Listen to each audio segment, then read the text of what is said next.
നല്ല മര്യാദയ്ക്ക് ജോലിക്ക് പോയിട്ട് കുടുംബം നോക്കി ഒരു തരത്തിലുള്ള മോശം പ്രവർത്തനവും നടത്താതെ ജീവിക്കുന്നവരാ. പക്ഷേ അവര് നമുക്കൊരു ഗണഗീതം, ഈ രാഷ്ട്രത്തിനെ വന്ദിക്കുന്ന തരത്തിലുള്ളൊരു ഗണഗീതം പാടാൻ അനുവദിക്കില്ല എന്ന് പറഞ്ഞപ്പോൾ അതിനെ നെഞ്ചു വിരിച്ച് നിന്ന് എതിർത്തതിൻ്റെ പേരിൽ അവർക്ക് ജയിലിലേക്ക് പോകേണ്ടെന്ന സാഹചര്യം ഉണ്ടായി.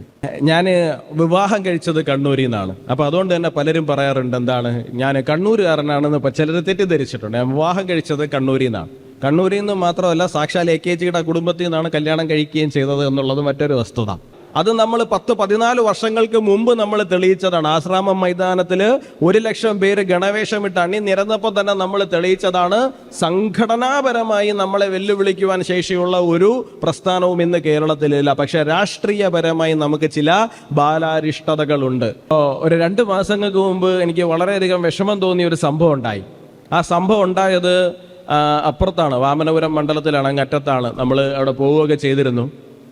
നമ്മുടെ ഒരു ഗണഗീതം ഒരു ക്ഷേത്രത്തിനകത്ത് പാടിയതിൻ്റെ പേരിൽ ആ ഗണഗീതം പാടിയത് പറ്റില്ല എന്ന് പറഞ്ഞുകൊണ്ട് ചില സഖാക്കൾ സ്റ്റേജിൽ കയറുകയും ബഹളം ഉണ്ടാക്കുകയൊക്കെ ചെയ്തു.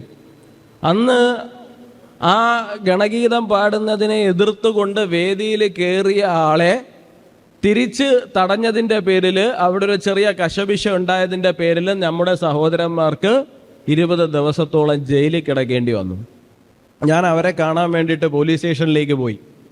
ആരും എന്നെ വിളിച്ചിട്ട് പോയതല്ല, പക്ഷേ രക്തം തിളച്ചതുകൊണ്ട് പോയതാണ്. കാരണം മറ്റൊന്നും കൊണ്ടല്ല, ഗണഗീതം പാടിയത് തടഞ്ഞയാളെ, അയാളെ എതിർത്തതിൻ്റെ പേരിൽ 6 പേര് 10-20 ദിവസങ്ങളോളം ജയിലിൽ കിടക്കേണ്ടി വരുന്നൊരു സാഹചര്യം എന്ന് പറയുമ്പോൾ, നമ്മുടെ കേരളത്തിലെ രാഷ്ട്രീയ പരിതസ്ഥിതിയിൽ നമ്മൾ സംഘടനാ പ്രവർത്തനം നടത്തുമ്പോൾ എന്തൊക്കെ വില കൊടുക്കേണ്ടി വരുന്നു എന്നുള്ളതാണ്.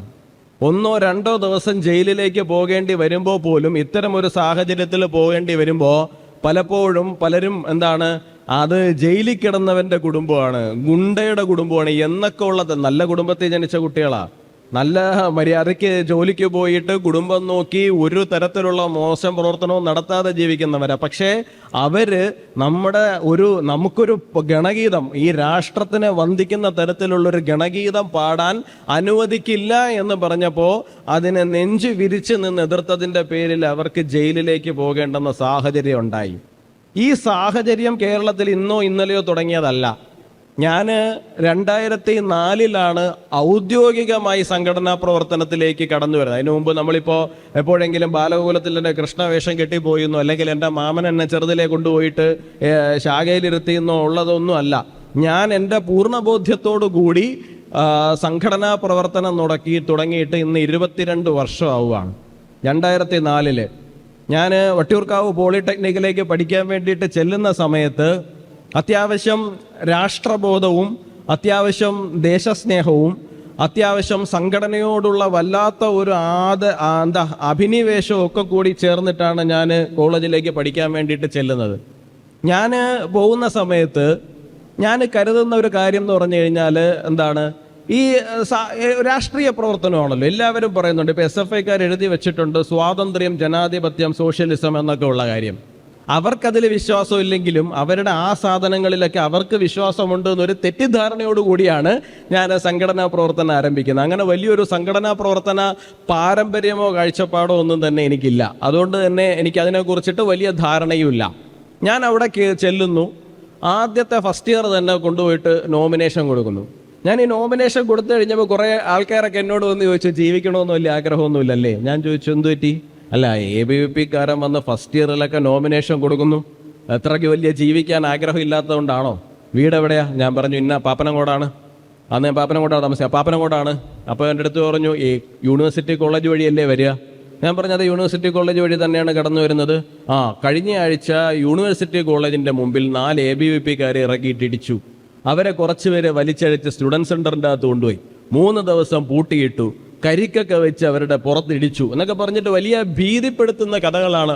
ആദ്യത്തെ റൗണ്ട് ഈ കഥകളൊക്കെ നമ്മളോട് വളരെ സോഫ്റ്റ് കോർണർ ഉണ്ട് എന്ന് തോന്നിക്കുന്ന ആൾക്കാരെ കൊണ്ട് പറയിക്കും. എന്തിനാന്ന് വെച്ച് കഴിഞ്ഞാൽ നമ്മൾ ഈ നോമിനേഷൻ പിൻവലിച്ച് പോകുന്നെങ്കിൽ പൊക്കോട്ടെ എന്ന് വിചാരിച്ചിട്ടാണ്.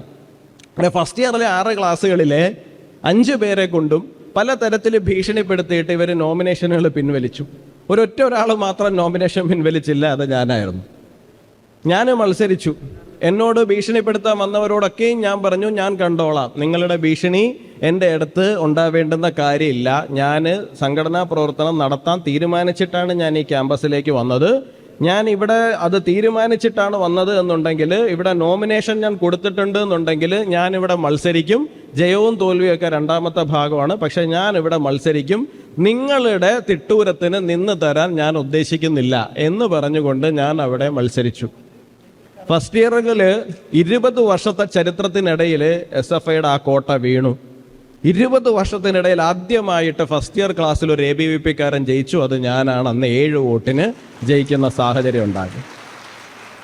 ഒരാഴ്ച കഴിഞ്ഞപ്പോൾ SFIക്കാരെല്ലാവരും കൂടി എന്തോ ഒരു കാര്യത്തിന് സമരവും വിളിച്ചുകൊണ്ട് എൻ്റെ ക്ലാസ്സിലേക്ക് കയറി വന്നു. ക്ലാസ്സിൽ ബെഞ്ചിലിരിക്കുകയായിരുന്ന എന്നെ ഇവരൊരു 10-30 പേര് കൂടിയിട്ട് പൊക്കിയെടുത്ത് എങ്ങനെ ഫ്രണ്ടിലെത്തിയെന്ന് എനിക്കറിയില്ല, എടുത്തെറിഞ്ഞാന്ന് തോന്നുന്നു. നേരെ വന്നു.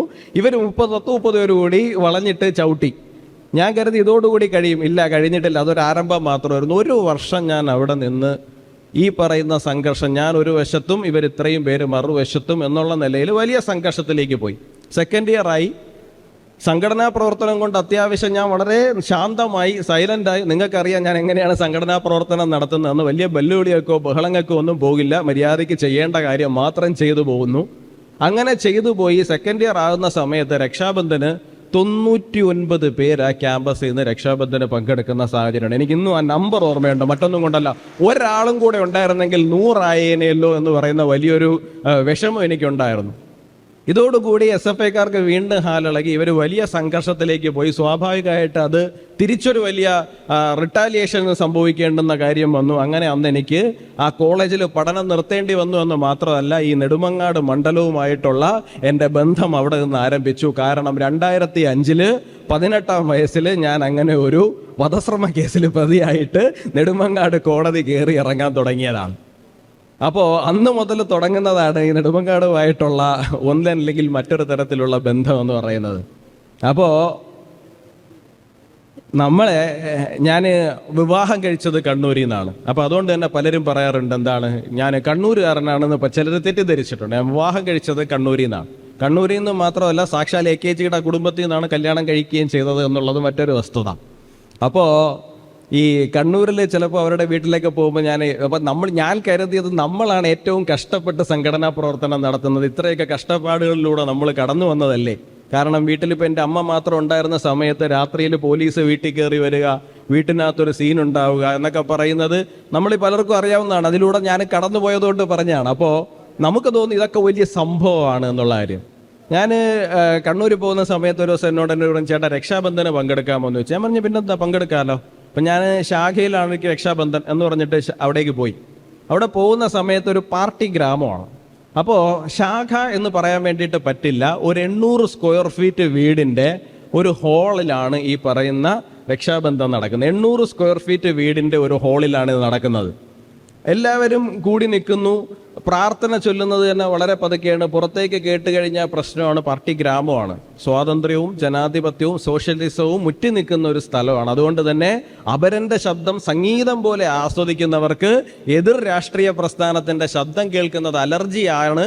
അങ്ങനെ സംഭവിച്ചു കഴിഞ്ഞാൽ വേറെ ഒന്നും ചെയ്യില്ല. പിറ്റേ ദിവസം രാവിലെ വീട്ടിൻ്റെ കിണറ്റിൽ ബാർബർ ഷോപ്പിൽ നിന്ന് മുടിവാരി കൊണ്ടിടുക, പൈപ്പ് കട്ട് ചെയ്ത് കളയുക, അടുത്തുള്ള കടകളിൽ നിന്നൊന്നും സാധനം കൊടുക്കാതിരിക്കുക, ഇങ്ങനെയൊക്കെ ഉള്ള ചില പരിപാടികൾ മാത്രമേ ഉള്ളൂ. അതായത് അവിടെ ഈ മനുഷ്യരെന്ന് പറഞ്ഞു കഴിഞ്ഞാൽ വളരെയധികം ടൈം കീപ്പ് ചെയ്താണ് പോകുന്നത്. രാവിലെ 8 മണിക്കൊരു ബസ്, 10 മണിക്കൊരു ബസ്, ഇങ്ങനെ വൈകുന്നേരം 6 മണി വരെ ബസ് സർവീസ് ഉണ്ട്. അത് കഴിഞ്ഞാൽ ഉണ്ടാവില്ല. അപ്പോൾ പ്രാദേശികമായി ജോലി കിട്ടിയില്ലെങ്കിൽ പ്രശ്നമാണ്. അപ്പോൾ ഒരു ടൈല് പണിക്കാരനാണെന്നുണ്ടെങ്കിൽ പണി അന്വേഷിച്ച് ബസ്സിൽ കയറി ഏതെങ്കിലുമൊക്കെ നാട്ടിൽ പോയിട്ട് പിന്നെ ഏതെങ്കിലുമൊക്കെ അർദ്ധരാത്രി തിരിച്ചു വരേണ്ടി വരും. ഇത്തരത്തിൽ ഉപരോധങ്ങളൊക്കെ ഏർപ്പെടുത്തിക്കൊണ്ടാണ് അവിടെ പ്രവർത്തനം നടന്നത്. അതുകൊണ്ട് തന്നെ ഇങ്ങനെയാണ് അവിടെ രാഷ്ട്രീയ പ്രവർത്തനം നടക്കുന്നത്. അപ്പോൾ അത് കാണുമ്പോൾ മനസ്സിലാകുന്നതെന്ന് പറഞ്ഞു കഴിഞ്ഞാൽ എത്രത്തോളം ബുദ്ധിമുട്ടിയാണ് നമ്മൾ രാഷ്ട്രീയ പ്രവർത്തനവും സംഘടനാ പ്രവർത്തനവും കേരളത്തിൽ നടത്തിക്കൊണ്ടിരിക്കുന്നത് എന്നുള്ളതാണ്. അത് ഇങ്ങനെ പോരാ എന്നുള്ളത്, അല്ലെങ്കിൽ ഇനി ഇതിലും ബുദ്ധിമുട്ടുള്ള സാഹചര്യത്തിലും നമ്മൾ പ്രവർത്തിക്കും എന്നുള്ളതും നമ്മുടെ തീരുമാനമാണ്. പക്ഷേ രാഷ്ട്രീയമായിട്ട് നമുക്ക് ഇത്തരത്തിലുള്ള ധാർഷ്ട്യങ്ങൾക്ക് മറുപടി പറയേണ്ടുന്നത് ഒരു ആവശ്യകതയാണ്. ജനാധിപത്യ സംവിധാനം നമ്മുടെ ഭാരതത്തിൽ നിലനിൽക്കണം എന്നുണ്ടെങ്കിൽ ഇത്തരത്തിൽ ജനാധിപത്യത്തിന്റെ ശബ്ദങ്ങളെ മുഴുവൻ അടിച്ചമർത്തപ്പെടുന്ന തരത്തിലുള്ള ശക്തികൾ പുരോഗമന പ്രസ്ഥാനങ്ങളെന്ന പേരുമിട്ട് നമ്മുടെ ഇടയിൽ ഈ നടത്തിക്കൊണ്ടിരിക്കുന്ന മുഴുവൻ പ്രവർത്തനങ്ങൾക്കും ജനാധിപത്യത്തിന്റെ ഭാഷയിൽ തന്നെ നമുക്ക് മറുപടി പറയേണ്ടുന്നതുണ്ട്. നമുക്ക് വലിയ സംഘടനാ ശക്തിയുണ്ട്. സംഘടനാപരമായിട്ട് ഇന്ന് രാഷ്ട്രീയ സ്വയംസേവക സംഘത്തെ വെല്ലുവിളിക്കുവാൻ ശേഷിയുള്ള ഒരു സംഘടനയും ഇന്ന് കേരളത്തിലില്ല. ഒരു സംഘടനയും ഇന്ന് കേരളത്തിലില്ല. അത് നമ്മൾ 10-14 വർഷങ്ങൾക്ക് മുമ്പ് നമ്മൾ തെളിയിച്ചതാണ്. ആശ്രാമം മൈതാനത്തിൽ 1,00,000 പേര് ഗണവേഷമിട്ട് അണിനിരന്നപ്പോൾ തന്നെ നമ്മൾ തെളിയിച്ചതാണ്. സംഘടനാപരമായി നമ്മളെ വെല്ലുവിളിക്കുവാൻ ശേഷിയുള്ള ഒരു പ്രസ്ഥാനവും ഇന്ന് കേരളത്തിലില്ല. പക്ഷെ രാഷ്ട്രീയപരമായി നമുക്ക് ചില ബാലാരിഷ്ടതകളുണ്ട്. ആ ബാലാരിഷ്ടതകളെ മറികടക്കണമെന്നുണ്ടെങ്കിൽ നമ്മൾ തീർച്ചയായിട്ടും ജനാധിപത്യത്തിന്റെ ശ്രീകോവിലായിട്ടുള്ള നിയമസഭയിലേക്ക് നമുക്ക് നെഞ്ചും വിരിച്ച് തല ഉയർത്തി കയറി ചെല്ലുവാനുള്ള സാഹചര്യം ഉണ്ടാകണം. എത്ര പേര് നിയമസഭ സന്ദർശിച്ചിട്ടുണ്ട് എന്ന് ചോദിക്കുമ്പോൾ ഇതിനകത്ത് പോലും 7-8 പേര് മാത്രമേ ഉള്ളൂ. ഇതിനകത്ത് പോലും 7-8 പേര് മാത്രമാണ് നിയമസഭ സന്ദർശിച്ചിട്ടുള്ളത്. എന്തുകൊണ്ടില്ല? കാരണം നമുക്കവിടെ കൃത്യമായിട്ടുള്ള പങ്കാളിത്തമില്ല എന്നുള്ളത് കൊണ്ടാണ്. നമുക്കവിടെ 8-10 MLA-മാരുണ്ട് എന്നുണ്ടെങ്കിൽ തീർച്ചയായിട്ടും നമ്മുടെ പ്രസ്ഥാനത്തിൽ നിന്ന് നമ്മുടെ പ്രസ്ഥാനത്തിന്റെ പ്രവർത്തകർ നിയമസഭകളിലേക്ക് പോവുകയും അവിടെ സന്ദർശിക്കുകയൊക്കെ ചെയ്യുന്ന ആൾക്കാരുടെ എണ്ണം വളരെ കൂടുതലായിരിക്കും. പലതരത്തിലുള്ള സഹായങ്ങൾ നമ്മുടെ പ്രവർത്തകർക്ക് ലഭിക്കുന്നുണ്ടാവും. അപ്പോൾ തീർച്ചയായിട്ടും കേരളം എന്ന് പറയുന്ന ഈ രാഷ്ട്രീയ ഭൂമികയിൽ നമുക്കൊരു മാർക്ക് രേഖപ്പെടുത്തേണ്ടുന്നതുണ്ട്. നെടുമങ്ങാട് നിയോജക മണ്ഡലത്തിനെ സംബന്ധിച്ചിടത്തോളം എനിക്ക് ഒരു കാര്യത്തിൽ 100% ഞാൻ ആദ്യം മുതൽ പറയുന്ന ഒരു കാര്യമാണ്, 200% ഉറപ്പാണ്, നമ്മൾ ഈ തെരഞ്ഞെടുപ്പ് ജയിക്കാൻ പോവുകയാണ്.